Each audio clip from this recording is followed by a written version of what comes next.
Hello everyone, कैसे हैं आप सब। स्वागत है आप सभी का आपके अपने यूट्यूब चैनल एसेट बी में। मैं हूं आदित्य सिंह, आपका एसेट और आपसे मेरे प्यारे प्यारे बी। क्लास 9th की साइंस का सब्जेक्ट का चैप्टर हम लोग 4 इस वीडियो में कवर करेंगे। इसका ये फर्स्ट पार्ट है।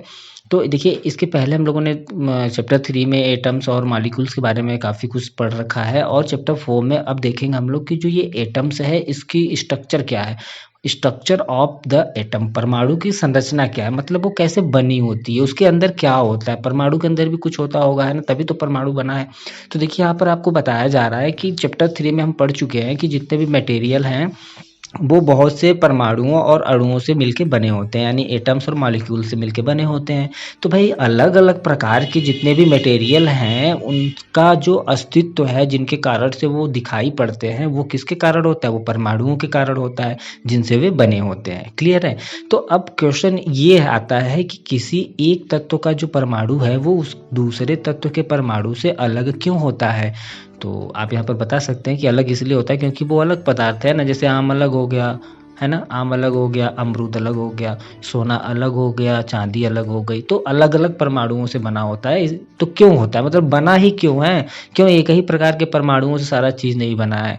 तो ये क्वेश्चन आ जाता है। और सेकेंड क्या है कि क्या परमाणु जो है वो वास्तव में अनडिविजिबल होते हैं, मतलब जो एटम है क्या वो सच में ऐसा है कि उनको डिवाइड नहीं किया जा सकता। जैसा कि डाल्टन ने बताया था कि भाई जो एटम्स हैं उनके भीतर छोटे छोटे बहुत से पार्टिकल पाए जाते हैं, और उनको आप कितना भी कुछ करिए वो नष्ट नहीं होते। एक समय आता है कि वो टीनी पार्टिकल को हम डिवाइड नहीं कर सकते, यानी डाल्टन ने ये कहा था। अभी हम लोगों ने लास्ट चैप्टर में देखा कि जो पार्टिकल्स हैं, जो एटम्स हैं, वो अनडिविजिबल होते हैं। बहुत सारे एटम मिलकर क्या बनाते हैं, मॉलिक्यूल बनाते हैं। तो ऐसा क्यों है भाई, क्या सच ये बात सही है, क्योंकि उस समय तो कल फिलॉसफी चल रही थी। ठीक है। तो देखिए, इस चैप्टर में हम इसी क्वेश्चन के बारे में हमें आंसर मिलेगा कि जितने भी परमाणु या जो पार्टिकल्स हैं, अपरमाणु जिसको बोल सकते हैं आप, अपरमाणु कण जो हैं, और जो परमाणु के अलग अलग प्रकार हैं, उनके कैसे मॉडल हैं, कौन से साइंटिस्ट ने क्या बताया है, उनके बारे में कौन सी थ्योरी डिराइव किया है, वो सारी चीज़ें हम लोग जो है इस चैप्टर में कवर करेंगे। और ये भी देखेंगे कि ये जो पार्टिकल हैं ये एटम के अंदर किस तरह से रहते हैं, क्या आपस में रहते हैं, दूर दूर रहते हैं, या फिर किसी जो fix particle, fix moving speed के द्वारा रहते हैं। तो देखिए, यहाँ पे बताया जा रहा है कि 19th सेंचुरी के लास्ट में ना जो वैज्ञानिक थे उनके सामने बहुत बड़ी चुनौती थी। क्या चुनौती थी कि परमाणु की जो संरचना है, यानी स्ट्रक्चर ऑफ जो एटम है और उसके प्रॉपर्टीज के बारे में कि क्या पता लगाया जाए, कैसे पता लगाया जाए। तो परमाणुओं की जो संरचना है, यानी स्ट्रक्चर ऑफ एटम है, ये जो है अनेक प्रकार के प्रैक्टिकल किए गए और उसके बेस पे समझाया गया है। तो देखिए, परमाणुओं के अनडिविजिबल न होने का जो सिंबल है, जो साइन है, जो संकेत है, उनमें से एक यह है कि भाई स्थिर विद्युत, ठीक, इलेक्ट्रिसिटी, और जो है अलग अलग पदार्थों द्वारा जो विद्युत इलेक्ट्रिसिटी जिनमें जाती है, जिसमें जाती है और जिसमें नहीं जाती है, इन सारी चीज़ों का प्रैक्टिकल करने के बाद हमें बहुत सी चीज़ों के बारे में पता चला। तो सबसे पहली बात क्या आई थी हमारे सामने वैज्ञानिकों के, तो देखिए, पदार्थों में आवेशित कण, यानी जो मटेरियल हैं उसमें चार्ज पार्टिकल्स होते हैं। कैसे पता चला ये, तो देखिए, मटेरियल में जितने चार्ज पार्टिकल हैं इनके नेचर को, प्रकृति को जानने के लिए हम लोग कुछ एक्टिविटी करेंगे। क्या करेंगे, पहले आप देखिए बताया गया 4.1 में कि सूखे बालों पर आपको कंघी रगड़िए। ठीक है, कंघी जो कॉम्ब होता है जो हम लोग बालों में यूज करते हैं, तो अब सूखे बालों में उसको आप रब करिए। ठीक है, उसके बाद क्या, उसके बाद छोटे छोटे टुकड़े कागज के ले लीजिए, उसमें चिपकाइए, मतलब टच कराइए। तो देखिए क्या वो चिपक जाते हैं, पहला एक्टिविटी। दूसरी एक्टिविटी के रूप में आप कर सकते हैं कि एक कांच की एक छड़ को लीजिए और उसको सिल्क कपड़े पे, यानी रेशमी कपड़े पे आप उसको रब करिए, रगड़िए। उसके बाद इस छड़ को जो है हवा में जो भरे गुब्बारे हैं उसके पास लाइए। ध्यान से देखिए क्या होता है। तो आप दोनों परिस्थितियों में देखेंगे कि जो कागज का टुकड़ा है वो कंघी से चिपक जाता है, और जो बैलून है वो आपका इस कांच की छड़ से चिपक जाता है। तो हम यह निष्कर्ष निकाल सकते हैं एक्टिविटी से कि भाई दो वस्तुओं को आपस में रगड़ने से उसमें कहीं ना कहीं से इलेक्ट्रिक चार्ज आ जाता है, कहीं ना कहीं उसमें विद्युत आवेश आ जा रहा है। तो अब क्वेश्चन ये है कि आवेश आ कहाँ से रहा है, ये चार्ज कहाँ से आ रहा है। तो इसका आंसर लोगों को तब मिला जब यह पता चला कि भाई जो परमाणु है वो तो क्या है, विभाज्य है, यानी डिविजिबल है, और साथ ही साथ जो है उसमें चार्ज पार्टिकल भी पाए जाते हैं जिससे वो बना है। तो परमाणु में उपस्थित जो आवेशित कण हैं, इससे पता लगाने के लिए कई वैज्ञानिकों ने अपना एफर्ट, अपना प्रयास, अपना योगदान दिया है। जैसे कि बात करें 19वीं सेंचुरी तक यह जान लिया गया था कि परमाणु जो होते हैं वो साधारण तौर से और अविभाज्य कण। 19वीं सेंचुरी तक ये क्लियर हो गया कि भाई जो एटम है अनडिविजिबल पार्टिकल, क्या देख रहे थे कि अनडिविजिबल होता है, लेकिन अनडिविजिबल पार्ट भी डिवाइड हो सकता है। बल्कि इसमें जो है क्या होता है कि इसमें कम से कम एक जो है अपरमाणु कण इलेक्ट्रॉन भी पाया जाता है, जिसका पता किसने लगाया था? जे टॉमसन ने लगाया था। इलेक्ट्रॉन के संबंध में एक जानकारी प्राप्त होने के पहले, मतलब ये जो जानकारी मिली इसके पहले एक वैज्ञानिक थे ई गोल्डस्टीन। इन्होंने 1886 में ही एक जो है रेज की खोज की थी, जिससे इन्होंने जो है कैनाल रे का नाम दिया था। कैनाल कह सकते हैं आप इसको। तो इसका नाम दिया था कैनाल, क्यों कहा था? क्योंकि ये जो है पॉजिटिव वाले चार्ज वाले रेस थे। इसके द्वारा जो है दूसरे जो अपरमाणु कण हैं, पार्टिकल हैं, उनकी भी खोज की गई। तो इन कणों का जो आवेश है, इन पे जो चार्ज है ना, वो इलेक्ट्रॉन के आवेश के बराबर था, लेकिन बिल्कुल अपोजिट था। तो इनका जो मास था, जो इनका वेट था, वो इलेक्ट्रॉनों की तुलना में लगभग 2000 गुना ज़्यादा होता था। तो इसको क्या नाम दिया गया? इसको प्रोटॉन दिया गया।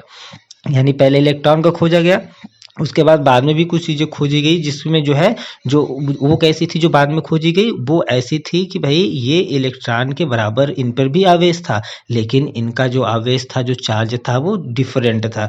यानी इलेक्ट्रॉन पे माइनस चार्ज होता है, तो इस पे कौन सा था? पॉजिटिव चार्ज था। और इनका वेट भी डिफरेंस था, लगभग 2000 गुना ज़्यादा प्रोटॉन भारी निकला इलेक्ट्रॉन से। प्रोटॉन कौन है? यही, इनका नाम क्या पड़ा? प्रोटॉन इनका नाम दिया गया, जो बाद में खोजा गया। सामान्यतः इलेक्ट्रॉन को हम लोग जो है ई माइनस के रूप में डिनोट करते हैं, और जो प्रोटॉन है वो पी प्लस के द्वारा डिनोट किया जाता है। बात करें वेट का, तो प्रोटॉन का वेट लगभग 1 यूनिट माना जाता है, 1 म्यू, 1 इकाई। और जो है इसका जो चार्ज है वो +1 लिया जाता है, जब भी हम लोग आगे क्वेश्चन वगैरह सॉल्व करेंगे। तो इलेक्ट्रॉन का जो वेट है उसको जो है निगलेक्ट कर दिया जाता है, क्योंकि उसका बहुत कम होता है, तो उसका बराबर उसको नगण्य मान लेते हैं। और जो है जो आवेश होता है इस पे -1 होता है। यानी कि इलेक्ट्रॉन का आवेश -1 होता है और द्रव्यमान बिल्कुल ना के बराबर। लेकिन प्रोटॉन पे भी पॉजिटिव चार्ज होता है, तो इसका चार्ज क्या मानेंगे? +1। लेकिन इसका वेट अगर देखें तो इलेक्ट्रॉन से 2000 गुना ज़्यादा होता है। ठीक है, इस तरह से इसको 1 म्यू भी हम लोग कह सकते हैं, 1 यूनिट प्रोटॉन का वेट माना जाता है। तो देखिए, अब ऐसा माना गया कि जितने परमाणु हैं, एटम वाले प्रोटॉन हैं, और जो इलेक्ट्रॉन, जितने परमाणु होते हैं वो किससे बने होते हैं? भाई ये दो चीज़ पता चल गया ना, प्रोटॉन और इलेक्ट्रॉन। तो इन दोनों से बने होते हैं, यानी हर एक एटम में प्रोटॉन और इलेक्ट्रॉन पाए जाएंगे। क्लियर है? प्रोटॉन क्या होता है? पॉजिटिव वाले पार्टिकल्स होते हैं जिसपे पॉजिटिव चार्ज होता है, और इलेक्ट्रॉन क्या है? जिसपे नेगेटिव चार्ज होता है। जो है आपस में चार्ज को क्या करते हैं? बैलेंस करते हैं, ना ज़्यादा प्लस होने देते हैं, ना ज़्यादा माइनस होने देते हैं, न्यूट्रलाइज करके रखते हैं किसी भी एटम को। तो भाई यह भी प्रतीत हुआ कि जो प्रोटॉन परमाणु है सबसे अंदर वाले भाग में पाए जाते हैं। इलेक्ट्रॉन को आसानी से निकाला जा सकता है, क्योंकि ये बाहर के कक्षों में पाए जाते हैं, बाहर के एरिया में पाए जाते हैं, लेकिन प्रोटॉन को नहीं निकाला जाता। तो अब लोगों के सामने यह प्रश्न आ रहा था कि कण जो होते हैं, जो पार्टिकल होते हैं, वो परमाणु की संरचना किस प्रकार करते हैं। तो इसका उत्तर हमें अब नीचे देखने पे मिलेगा। तो यहाँ पे देखिए कुछ क्वेश्चन है कि कैनाल रे क्या है, और सेकंड है यदि किसी परमाणु में एक इलेक्ट्रॉन और एक प्रोटॉन है तो इसमें आवेश होगा या नहीं। भाई एक इलेक्ट्रॉन है, एक प्रोटॉन है, तो आवेश कहाँ से होगा? प्लस माइनस क्या होगा? न्यूट्रल हो गया। ठीक है, +1 एक प्रोटॉन पे होता है, इलेक्ट्रॉन पे -1, दोनों चार्ज क्या हो गया? बराबर हो गया, तो खत्म हो गया, न्यूट्रलाइज हो गया। तो ये आंसर हो जाएगा इसका। और कैनाल रे क्या है ये तो आप ऊपर देख ही चुके हैं। देखिए 4.2 में अब हम लोग देखेंगे स्ट्रक्चर ऑफ एटम, यानी परमाणु की संरचना क्या है। किसने बताया होगा कि ऐसे होते हैं परमाणु, इसके अंदर ये होता है। तो हमने चैप्टर 3 में डाल्टन का जो है एटॉमिक जो प्रिंसिपल था, थ्योरी था, परमाणु सिद्धांत, उसके बारे में पढ़ा है। क्या था वो? चलिए रिवाइज कर लेते हैं कि जिसके अनुसार परमाणु जो है अविभाज्य और अविनाशी है। यानी कि अविभाज्य का मतलब अनडिविजिबल है, और उसको हम लोग डिवाइड नहीं कर सकते हैं, और उसको हम लोग नष्ट नहीं कर सकते। यही तो द्रव्यमान संरक्षण का नियम था कि किसी भी चीज़ को ना तो हम नष्ट कर सकते हैं, ना ही बना सकते हैं। तो परमाणु सिद्धांत में डाल्टन ने बताया था कि जो जब हम किसी पार्टिकल को एकदम डिवाइड करते जाएंगे तो एक ऐसी स्थिति आएगी कि फिर उस पार्टिकल को हम डिवाइड नहीं कर सकते। तो उन्होंने कहा कि भाई उसको हम लोग अनडिविजिबल मानते हैं, और उसको हम लोग नष्ट भी नहीं कर सकते। लेकिन परमाणु के भीतर दो पार्टिकल इलेक्ट्रॉन और प्रोटॉन की जो खोज है वो डाल्टन के परमाणु सिद्धांत जो इन्होंने ये दिया उसको पूरी तरीके से गलत साबित कर दिया है ना। गलत साबित हो ही गया ना, है ना, क्योंकि उनका कहना था कि भाई परमाणु को ना तो अनडिविजिबल होते हैं वो और उनको नष्ट नहीं किया जा सकता। अब तो यहाँ पे देख रहे हैं कि आप इसमें इलेक्ट्रॉन और प्रोटॉन भी पाए जाते हैं। तो इस तरह से इनके जो ये प्रिंसिपल था उसको ये बिल्कुल से निगलेक्ट कर दिया, गलत साबित कर दिया। अब जो है अब जानना यह लोगों के सामने ज़रूरी हो गया था कि इलेक्ट्रॉन और प्रोटॉन परमाणु के भीतर किस तरह व्यवस्थित है, मतलब अगर पाए जाते हैं तो ये कैसे पाए जाते हैं। तो इसको समझने के लिए या फिर समझाने के लिए बहुत से साइंटिस्ट ने अलग अलग प्रकार के जो है जो मॉडल है उसको दिखाया, डिनोट कराया, सबके सामने लाया। तो इन सब में बात करें तो आपके जे थॉमसन ऐसे पहले साइंटिस्ट थे जिन्होंने परमाणुओं के यानी एटम के स्ट्रक्चर के बारे में अपना पहला जो है मॉडल बताया। तो चलिए देखते हैं कि थॉमसन ने क्या अपने एटॉमिक स्ट्रक्चर में बात की है। तो देखिए 4.21 में है थॉमसन का परमाणु मॉडल। थॉमसन ने जो है परमाणुओं की संरचना से संबंधित एक मॉडल प्रस्तुत किया जो क्रिसमस केक की तरह था। इनके अनुसार क्या था ये कि भाई परमाणु जो होता है वो एक जो है चार्ज पार्टिकल, मतलब उसमें धन आवेशित एक गोला होता है, ठीक है, जिसमें इलेक्ट्रॉन जो है क्रिसमस केक में जैसे सूखे मेवे लगे होते हैं ना, आपने देखा है क्रिसमस केक, उसमें सूखा मेवा जगह जगह पे लगा होता है। तो इलेक्ट्रॉन को उन्होंने बताया कि भाई क्रिसमस केक में इलेक्ट्रॉन जो है सूखे मेवे की तरह लगे हैं। और एक एग्जाम्पल और समझ सकते हैं वाटरमेलन का। तो वाटरमेलन पूरा जो है उसके इनके थॉमसन के मॉडल के अनुसार वाटरमेलन का अगर एग्जाम्पल समझे हम लोग तो इसमें जो है जो आपके चार्ज आवेश हैं, ये चार्ज पार्टिकल हैं, ये सब तरबूज जो लाल चीज़ होता है इसमें खाने वाला वो पूरा चार्ज पार्टिकल है, पॉजिटिव चार्ज वाला, ठीक है। और बाकी जो उसमें काले काले जो बीज होते हैं, जो सीड होते हैं, वो सब इलेक्ट्रॉन की तरह है। तो इस तरह से इनका कुछ मॉडल था जैसा फिगर में आप देख सकते हैं। तो बात करें अगर हम लोग जो है थोड़ा सा थॉमसन के बारे में, तो देखिए ये ब्रिटिश भौतिक विज्ञान के ज्ञाता थे। इनका जन्म अगर बात करें तो 1856 से 1940 का है और ये इनका जन्म 18 दिसंबर 1856 में मैनचेस्टर के कीचम हिल वाले एरिया में हुआ था। इलेक्ट्रॉन की खोज के कारण इनको जो है 1906 में भौतिक शास्त्र में अगर बात करें तो बहुत ही इनको नोबेल पुरस्कार से सम्मानित किया गया। 35 वर्ष तक ये लगभग जो है कैम्ब्रिज में कैवेंडिश लैब में जो है निदेशक के रूप में थे।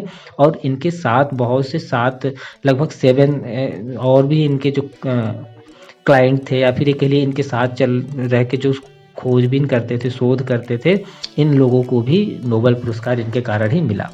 तो थॉमसन ने बताया था 2 बातें अपने परमाणु मॉडल में। पहला याद रखेंगे हम लोग कि जो परमाणु होता है, जो एटम होता है, वो चार्ज टाइप का, मतलब किसी भी पार्टिकल का या एटम का जो उसका बाहरी पूरा गोला होता है सर्किल, वो सब कैसा होता है, पॉजिटिव चार्ज से बना होता है और इलेक्ट्रॉन उसमें जगह जगह पे तरबूज के बीज के समान धसे होते हैं। पहला इनका सिद्धांत था। दूसरा, ऋणात्मक और जो यानी जो निगेटिव और जो पॉजिटिव चार्ज हैं ये दोनों हमेशा समान होते हैं। इसीलिए जितने भी एटम हैं उनमें अगर इलेक्ट्रिसिटी की बात करें तो वो इलेक्ट्रिसिटी के लिए न्यूट्रल होते हैं, उदासीन होते हैं। ये 2 टॉपिक हमें याद रखना है कि थॉमसन ने क्या बताया था। तो हालांकि थॉमसन के जो मॉडल था उससे परमाणु के उदासीन होने की व्याख्या हो गई कि भाई जो एटम होता है वो न्यूट्रल होता है, लेकिन बहुत से वैज्ञानिक ने जो है अनेक जो है प्रैक्टिकल किए और उनके जो परिणाम थे वो इस मॉडल के द्वारा समझाया नहीं जा सका। मतलब थॉमसन ने जो बताया ये सिंपली कि एक पॉजिटिव चार्ज का सर्किल होता है, स्फीयर होता है एटम, और उसके अंदर इलेक्ट्रॉन माइनस वाला पाया जाता है। तो इसने बस इतनी सी बात से जो बाकी वैज्ञानिकों ने रिसर्च किया उस सारी बातों को इतनी ही चीज़ से नहीं समझाया जा सकता।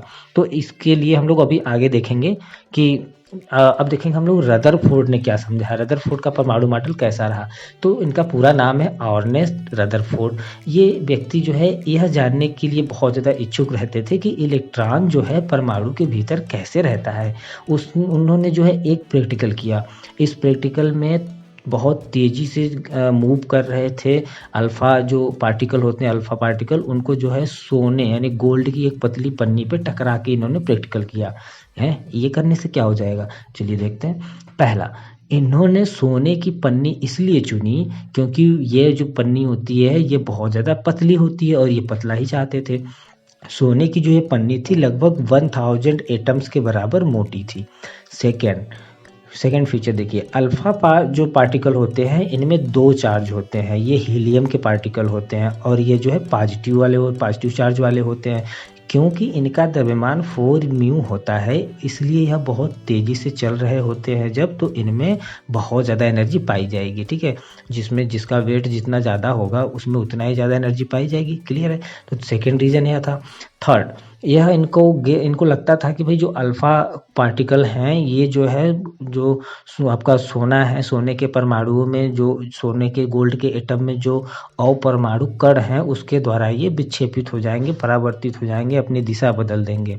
क्योंकि अल्फा जो कण जो होता है वो प्रोटॉन से बहुत ज़्यादा भारी हुआ करता था, इसलिए इन्होंने इनके अधिक विक्षेपण की आशा नहीं की थी। इनको लगा कि अल्फा कण जो है प्रोटॉन से कहीं ज़्यादा भारी होते हैं, तो भाई भारी वाला चीज़ छोटे वाले से टकरा के थोड़ी वापस आएगा, वो तो छोटे वाले को धक्का दे के आगे बढ़ जाएगा ना। तो यह इनको लगता था, लेकिन हुआ कुछ और। देखिए, अब यहाँ पर एक डायग्राम दिया गया है कि सोने की परत पे अल्फा कणों का प्रकीर्णन। ठीक है, तो देखिए अल्फा कण जो है, जब इन्होंने इसका प्रैक्टिकल किया तो इस आशा के बिल्कुल अपोजिट रिजल्ट देखने को मिला इनको। क्या क्या मिला? पहला यह मिला कि जो तेज गति से चल रहे थे अधिकतर अल्फा कण जो है सोने की पन्नी से सीधे निकल गए, यानी उसको क्रॉस करके निकल गए, पहला। सेकेंड देखिए, कुछ अल्फा वाले जो पार्टिकल हैं वो पन्नी के द्वारा बहुत छोटे एंगल से जो है डाइवर्ज हो गए, मतलब वापस इधर ऊपर नीचे चले गए। और तीसरा क्या इनको रिजल्ट मिला, बहुत ज़्यादा शॉक करने वाला, कि लगभग 12,000 पार्टिकल में से एक कण वापस आ गया। आप समझ रहे हैं, एक कण वापस टकरा के आ गया। तो रदरफोर्ड के अनुसार यह परिणाम बिल्कुल इसी तरह से बिल्कुल विश्वास न करने जैसा था कि अगर आप 15 इंच के एक तोप के गोले को टिश्यू पेपर के टुकड़े पर मारते हैं और वह लौटकर आपको ही चोट पहुंचा देता है। मतलब समझ रहे हैं, तोप के गोले से आप कोई गोली निकालिए, ठीक है, और टिश्यू पेपर इतना पतला होता है ना, उसको बच्चे हाथ से फाड़ देंगे, तो टिश्यू पेपर लगाइए सामने और टिश्यू पेपर से टकरा के वो वापस आ जाए और आपको नुकसान हो जाए उससे। तो ये कैसा शौक वाली बात हुआ है ना, ये बड़ा इनको जो है शौक करने वाला रिजल्ट मिला। तो सबसे पहले हम लोग देख लेते हैं कि ये जो आपके रदरफोर्ड हैं इनका क्या लाइफस्टाइल रहा है। तो 1871 से 1937 का इनका रहा है, और जन्म बात करें तो 30 अगस्त को 1871 में स्प्रिंग ग्रो में हुआ था इनका जन्म। और इन्होंने जो है न्यूक्लियस फिजिक्स का जो है इनको जनक माना जाता है, फादर माना जाता है। रेडियो धर्मिता वाली बात करें, रेडियो एक्टिविटी पर इन्होंने अपने बहुत ज़्यादा एफर्ट दिए हैं, और सोने की पन्नी के द्वारा जो परमाणु के नाभिक की खोज के लिए इन्होंने जो भी कुछ किया उसके लिए बहुत ज़्यादा ये फेमस हुए। 1908 में इनको नोबेल पुरस्कार से भी सम्मानित किया गया था। तो इनका जो प्रैक्टिकल था इसको हम लोग यह समझने के लिए एक और एक्टिविटी करते हैं कि मान लेते हैं कि एक बच्चा है, वो अपनी आँखों को बंद करके एक दीवार के सामने खड़ा है। क्लियर है, उसे दीवार पर कुछ दूरी से पत्थर फेंकने को कहा जाता है। पत्थर जो जितने भी पत्थर फेंकेगा वो दीवार के साथ वो टकराएगा, और उसके जितना टकराएगा उतना उसको आवाज़ भी सुनाई देगा। जितनी बार वो टकराएगा, है ना, 10 फेंकेगा तो 10 बार कान में उसकी आवाज़ आएगी। अगर वह इसे 10 बार दोहराएगा तो 10 बार आवाज़ सुनेगा। लेकिन जब आँख बंद किया हुआ बच्चा तार से अगर घिरी हुई चार दीवारी पर पत्थर फेंकेगा, वो ईंट सीमेंट वाली नहीं, केवल तार से दीवार बनाई गई हो, तो आप सोचिए कि अधिकतर पत्थर जो है उस घेरे पे नहीं टकराएंगी, है ना, और कोई आवाज़ भी नहीं पड़ेगी, क्योंकि घेरे के बीच में बहुत से खाली जगह स्थान है जिनके बीच से पत्थर निकल जाता है। तो आप समझ रहे हैं, जो इन्होंने किया प्रैक्टिकल सोने की पन्नी पे, जब कुछ किरणें सीधी निकल गई, यानी इसका क्या मतलब है कि उन जगहों पे उन पार्टिकल्स का कोई टच ही नहीं हुआ। कुछ जगहों पे जो है क्या हुआ कि वो रिफ्लेक्ट हो गई, कुछ जगहों पे तो बिल्कुल थोड़ा सा एंगल बना के मूव कर गई। इससे क्या पता चलता है, देखिए क्या क्या पता चलता है। पहला, परमाणु के भीतर जो है अधिकतर भाग क्या है, खाली है, तभी तो सीधे निकल गए, क्योंकि अधिकतर जो अल्फा कण होते हैं वो बिना ही टकराए, बिना ही किसी एंगल पे घूमे ही सोने की पन्नी से बाहर निकल जाते हैं। पहला रिजल्ट मिला। दूसरा क्या मिला कि बहुत कम कण जो है, बहुत कम ही पार्टिकल अपने मार्ग से विक्षेपित होते हैं, जिससे यह ज्ञात होता है कि परमाणु में जो पॉजिटिव चार्ज है वो बहुत कम है। ठीक है, हाँ। तो और तीसरा बात क्या पता चलता है कि बहुत कम ही अल्फा कण जो है वो 180 डिग्री पे विक्षेपित हुए हैं, डाइवर्ज हुए। इसका मतलब यह है कि सोने के परमाणु का जो पूरा पॉजिटिव वाला चार्ज वाला पार्ट है और जो उसका वेट है वो परमाणु के भीतर बहुत कम है, बहुत कम आयतन में सीमित है। तो ये 3 रिजल्ट प्राप्त हुए। तो इन 3 रिजल्ट के आधार पर इन्होंने यह निष्कर्ष निकाला कि भाई जो न्यूक्लियस है किसी एटम का, वो उसकी जो रेडियस है, रेडियस त्रिज्या परमाणु जो है उसकी त्रिज्या से लगभग 10⁵ टाइम्स छोटा होता है। ठीक है, तो इनके बहुत से प्रयोगों के आधार पे जो रदरफोर्ड है, इन्होंने परमाणु मॉडल का जो है न्यूक्लियस मॉडल भी बनाया, जिसके बहुत सारे आपके लक्षण देखने को मिलते हैं। पहला ये कि जो परमाणु है वो क्या है, वो ये हमको याद रखना है। क्या है, यहाँ से देखिए, परमाणु का जो केंद्र होता है, जो सेंटर होता है, वो कैसा होता है, पॉजिटिव होता है, पॉजिटिव चार्ज वाला होता है, जिसे न्यूक्लियस कहा जाता है। एक परमाणु का लगभग पूरा जो उसका वेट होता है वो कहाँ होता है, उसके न्यूक्लियस में होता है। सेकेंड, इलेक्ट्रॉन जो है न्यूक्लियस के चारों ओर जो है गोले गोले मार्ग में चक्कर लगाते हैं। ठीक है। थर्ड, नाभिक यानी न्यूक्लियस का जो साइज है वो किसी एटम के साइज की तुलना में बहुत कम होता है। ठीक है, ये 3 चीजें पता चली, क्योंकि न्यूक्लियस कहाँ होता है, किसी एटम में होता है ना, तो छोटा ही होगा न्यूक्लियस। ठीक है, तो इतना कुछ करने के बाद भी रदरफोर्ड के जो ये एटॉमिक स्ट्रक्चर इन्होंने दिया उसमें थोड़ी बहुत कमियां हैं। क्या कमियां हैं, इनके अनुसार भाई अगर ऐसा है तो जो गोले गोले मार्ग में इलेक्ट्रॉन घूमते रहते हैं ये स्थिर तो होंगे ही नहीं, और कोई भी आवेशित यानी चार्ज पार्टिकल गोलाकार कक्ष में अगर चलता रहेगा तो जो उसका केंद्र के साथ त्वरण लगेगा, त्वरण एक्सीलरेशन के दौरान जो है उसके जो एनर्जी है उसमें उसका जो है वो बाहर निकलेगा, एनर्जी बाहर निकलेगी। तो इस प्रकार से भाई जो घूमने वाला इलेक्ट्रॉन है वो अपनी ऊर्जा बाहर निकालेगा, निकालते निकालते वो कमज़ोर हो जाएगा और एक बार जाके नाभिक यानी न्यूक्लियस के पास पहुंच जाएगा और उससे टकरा जाएगा। तो अगर ऐसा होता तो परमाणु जो है वो अस्थिर होता, जबकि हम जानते हैं कि परमाणु क्या होते हैं, वो अस्थायी होते हैं, वो स्थिर होते हैं। तो ये इस तरह से थोड़ी बहुत कमियां उनके थ्योरी के बाद भी जो उन्होंने थ्योरी दिया उसके हिसाब से सारी कमियां देखने को मिली। तो इसको दूर करने के लिए देखिए अब आते हैं बोर। ठीक है, यहाँ पर देखिए 4.2.3 में बताया गया है बोर का जो आपका परमाणु मॉडल है। देखिए रदरफोर्ड ने जो है मॉडल पर जितनी भी रदरफोर्ड के मॉडल पर जितनी भी समस्याएं उठी, शंकाएं उठी, उन सब को दूर करने के लिए नील्स बोर ने जो है परमाणु की संरचना के बारे में अपनी कुछ बातें बताई। पहला क्या बताया इन्होंने कि भाई जो इलेक्ट्रॉन है इनका जो ये जो है कुछ फिक्स कक्षा में ही चक्कर लगा सकते हैं, जिन्हें इलेक्ट्रॉन की कक्षा कहते हैं। ठीक है। सेकेंड, इन्होंने बताया कि जब इलेक्ट्रॉन इस कक्षा में चक्कर लगाते हैं तो इनकी ऊर्जा का विकिरण नहीं होता है, मतलब ये अपनी ऊर्जा बाहर नहीं निकालते हैं। ठीक है। तो नील बोर के बारे में देखिए यहाँ पे दिया गया 1885 से 1962 तक का इनका जन्म और 7 अक्टूबर 1885 में कोपेनहेगन वाले स्थान पर हुआ था। 1916 में इन्होंने जो है कोपेनहेगन जो यूनिवर्सिटी थी वहाँ पर इन्होंने भौतिक शास्त्र के रूप में प्रोफेसर उनको बनाया गया, और 1922 में इनको एटॉमिक स्ट्रक्चर के आधार पर इन्होंने जो भी कुछ दिया अपना थ्योरी, उसके लिए इनको नोबेल पुरस्कार मिला।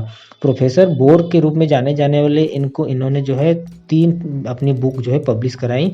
पहला ये the theory of spectra and atomic constitution, second atomic theory, और थर्ड क्या था, द डिस्क्रिप्शन ऑफ नेचर। तो इन्होंने बताया कि ये अपने इलेक्ट्रॉन जो होते हैं वो अपने कक्षा में मूव करते हैं, इन कक्षा को हम सेल बोलते हैं या फिर कोष बोलते हैं। तो देखिए इसको ऊर्जा स्तर भी कहते हैं। 4.3 फिगर में आपको परमाणुओं के जो ऊर्जा स्तर है यानी जो इनका कोष है, सेल है, उसको दिखाया गया है। सबसे सेंटर में देखिए न्यूक्लियस है, उसके ऊपर का जो सर्किल होता है उसको के सेल बोलते हैं, उसके ऊपर एल सेल होता है, उसके ऊपर एम सेल होता है और सबसे ऊपर एन सेल होता है। तो किसी परमाणु में ये ऊर्जा का स्तर इस तरह से होता है। तो के को देखिए पहला है तो 1 माना जाता है, एल जो है दूसरा है तो इसको 2, और एम तीसरा है तो 3, और एन चौथा है तो इसको चौथी कक्षा बोली जाती है, 4th सेल बोला जाता है। तो ये कक्षाएं जो है के एल एम एन या फिर नंबर्स के रूप में 1 2 3 4 के द्वारा भी हम लोग दिखाते हैं। अब आगे है कि न्यूट्रॉन के बारे में हम लोग देखेंगे नेक्स्ट पार्ट की वीडियोस में। ओके, तो वीडियो कैसा लगा, अच्छा लगा तो लाइक कीजिए, अपने फ्रेंड के साथ भी शेयर कीजिए। Thank you.